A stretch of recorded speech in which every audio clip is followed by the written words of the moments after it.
In this video, we're going to be exploring how to retrain your brain to reduce anxiety with fatigue-related conditions. So let's start off by defining what do we mean by anxiety. So anxiety is an ongoing feeling of unease, of worry, of not feeling safe in the world.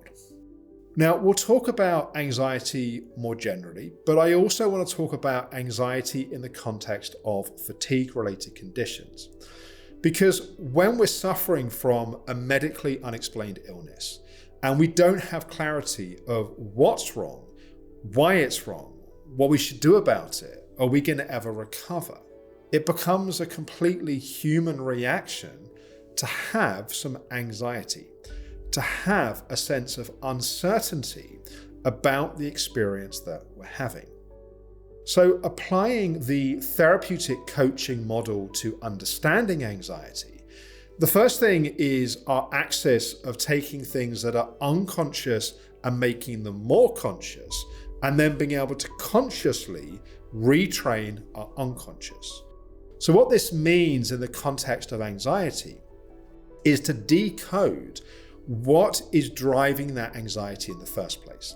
If you can see it, you don't have to be it. If we can have awareness of what's happening on an unconscious level, we can then work to consciously change it.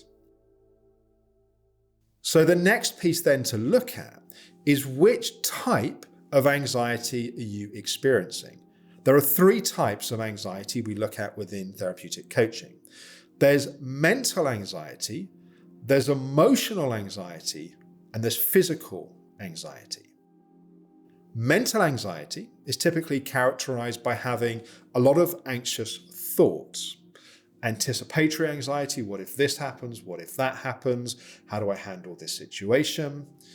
Emotional anxiety is characterized by having a lot of stuff happening in our feelings, sometimes even that we're repressing or pushing away and avoiding feeling our feelings.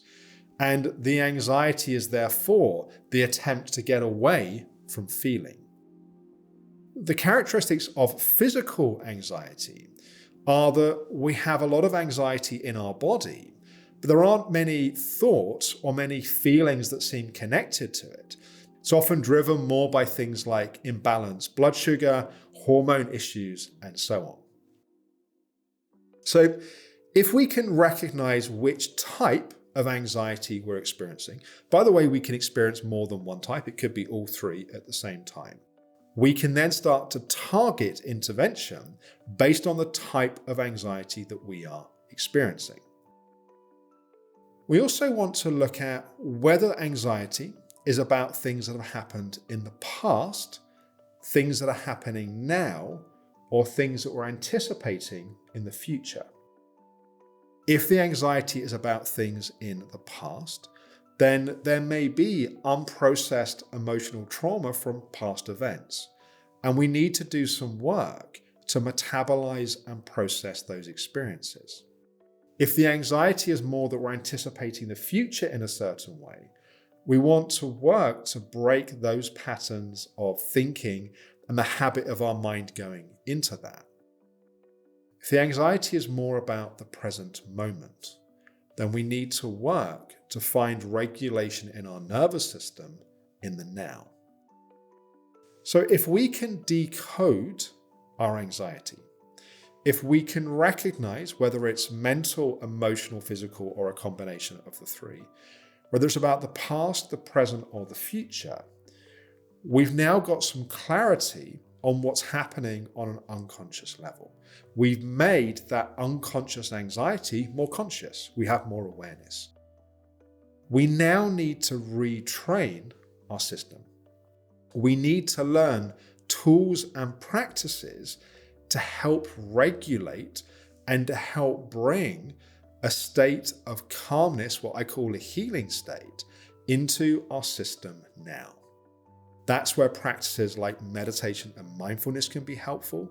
A technique in therapeutic coaching that we call the stop process can be very helpful. That's where doing deeper emotional healing work is also very important. When it comes to retraining our system to overcome anxiety, it's not just one thing. The more clarity we have on what is happening, that helps, but we then need to be consistent with retraining our system. Now, in the context of fatigue, another piece of this jigsaw that I think is important is often when we're in what I call a maladaptive stress response, an ongoing state of anxiety, that becomes depleting and draining to our system. We often end up in a state of being tired but wired. When we start to calm that anxiety, sometimes, not all the time, but sometimes in the short term, it's like we've taken the wired out of the tired. We actually feel more tired. But that's a good thing. It's a healthy tired that means that our physical body can really heal. We have to learn to surrender, and one of the things that stops us doing that is that ongoing state of anxiety, to surrender to deep rest, because it's in that deep rest that the healing process is really happening. And many of the anxieties that we experience are really just taking us away from our natural capacity to heal. If you'd like to learn more about the relationship between anxiety and fatigue, and particularly how to decode your anxiety and decode your fatigue, do check out my book, Decode Your Fatigue, where I really give you a roadmap to understand what's happening, but then a map to support your healing. And I'm also curious, what's your experience of anxiety in relationship to fatigue? Let me know in the comments below this video. Thanks for watching. I hope this has been helpful.